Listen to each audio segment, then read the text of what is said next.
रागे बाबूसा ने ठीक से नींद ना आ रही।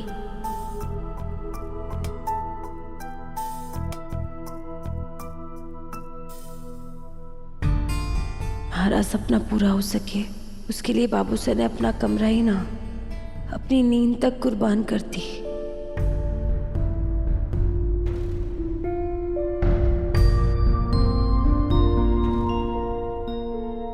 अरे छोरी, तू तू जाग क्यों रही है? हाँ, जा सो जा। आप यहाँ करवट बदलते रहे और मैं आराम से सो जाऊं। बाबूसा जब बड़े हुकुम ने आपके लिए दूसरे क्वार्टर का इंतजाम किया है तो आप वहां जाकर अच्छे से क्यों ना सो रहे? यहाँ देखिए ना कैसे मच्छरों ने आपको परेशान कर रखा है। छोरी, यो तो बड़े हुकुम का बड़प्पन है जो उन्होंने हमारे बारे में इतना सोचा। पर छोरी, नींद तो अपने ही घर में आ गए है ना। और यो सिर्फ क्वार्टर क्वार्टर ना है, पिछले 27-28 सालों का हमारा घर है यो। वो घर जहाँ थारी अम्मा की तस्वीर सजी है, वो घर जिससे हमारे बच्चों की यादें जुड़ी हुई हैं, समझी? तो कम से कम अंदर जाकर आराम से सो जाइए। ना ना ना छोरी, वो तो थारे काम करने की जगह है ना, पूजनीय है वो ना। और फिर तू क्यों चिंता करे? वो तो मैं आज वो मच्छर भगाने वाली अगरबत्ती भूल गया। तो देखना अभी वो सब अपने आप थोड़ी देर में यहाँ से चले जाएंगे। जा सो जा, हमारे को भी सोने दे। हाँ, जा जा जा। अरे छोरी, जा सो जा। कल सवेरे ना थारे को बहुत काम करना है, समझी? जब चाहेगी भी या मैं फिर से उठ जाऊं? हाँ, आप बस आराम से सोइएगा।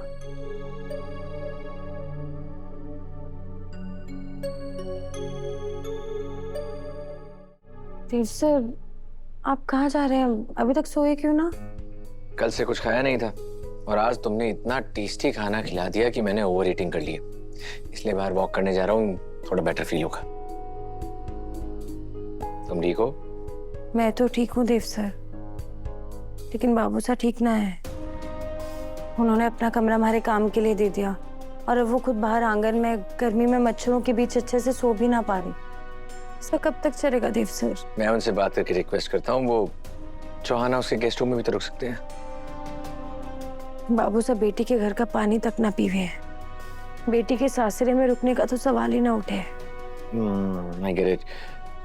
पापा सा ने जो क्वार्टर अरेंज किए थे, काकू उसमें भी तो रुक सकते हैं ना?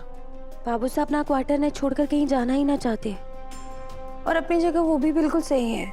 वो बाबूसा का घर है, उस क्वार्टर से उनके जज्बात जुड़े हैं, उनकी यादें जुड़ी हैं। मैं अपने सपनों की उड़ान भरने में इतनी उलझ गई कि बाबूसा की सुविधाओं के बारे में एक बार भी नहीं सोचा। उल्टा मैं भी उनसे योजित करने लगी कि अपने जज्बात छोड़कर वो दूसरे क्वार्टर में चले जाए। मैं बेटी होकर इतनी मतलबी कैसे बन गई देव सर? सो अच्छा, तुम गिल्ट मत लो, काकू की मुझे भी टेंशन है।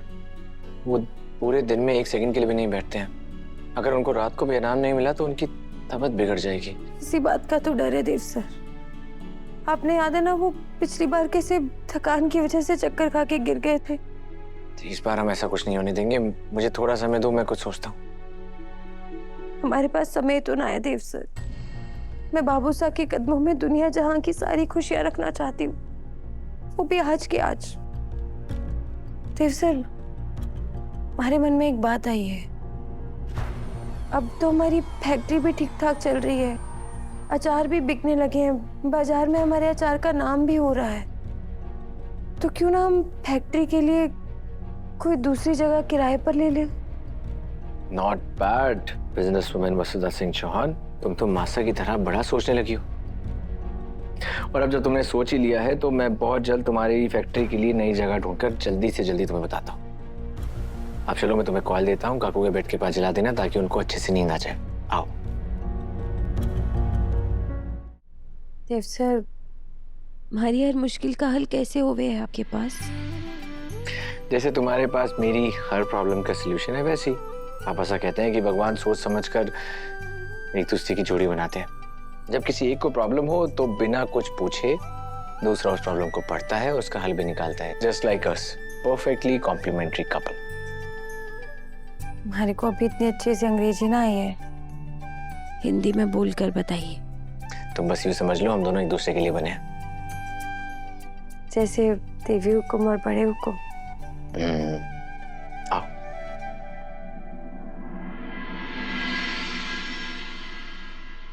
हमारा राम जी, यहाँ पे काम करते करते हमारी पूरी कमर ही अकड़ गई है। लेकिन अगर मैंने माया से कुछ कहा तो फिर वो हमारे को और काम दे देगी और फिर हमारी पूरी कमर ही टूट जाएगी। इससे अच्छा काम करने की एक्टिंग कर लेती हूँ। वसु, नींबू मिर्च के अचार के ना ऑर्डर्स आने लग गए हैं, तो सबसे पहले तुम इनके फ्रेश बैचेस तैयार कराओ, फिर हम जल्दी से मार्केट में भेजना शुरू कर देंगे। केसर काकी, इस नींबू की थाल में 6 बड़े चम्मच नमक, 6 बड़ी चम्मच हल्दी और 4 बड़े चम्मच लाल मिर्ची डालिएगा। उसके अलावा और कुछ ना। और लाली, वो सुखी काका ने हमने ऑर्डर दिया है ना 6 किलो नींबू लाने का, एक बार फोन करके पूछो जरा कहाँ रह गए। जी।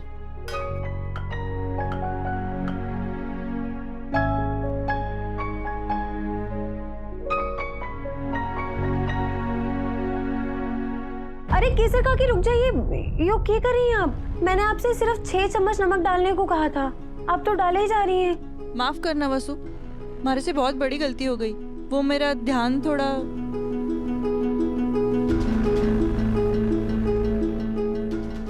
लाली, सुखी काका जब नींबू लेकर आएंगे ना तो 2 किलो नींबू काट कर इसमें मिला देना, तभी जाके इसका नमक बराबर होवेगा।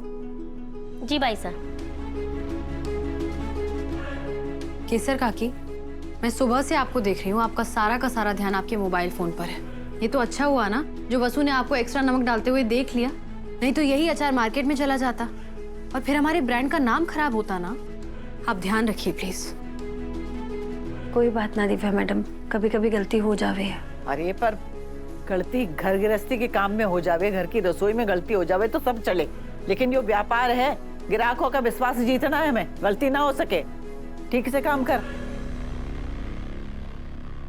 इसीलिए मैंने डिसाइड किया है कि कल से कोई भी वर्किंग आवर्स में अपना मोबाइल फोन यूज नहीं करेगा। सुबह सुबह आते ही सब लोग पहले अपना मोबाइल फोन जमा करवाएंगे और उसके बाद काम शुरू करेंगे। पर कल से क्यों, आज से क्यों नहीं? चलो सब अपने अपने फोन इधर ले आओ हमारे पास और फिर काम शुरू करो। लाइए।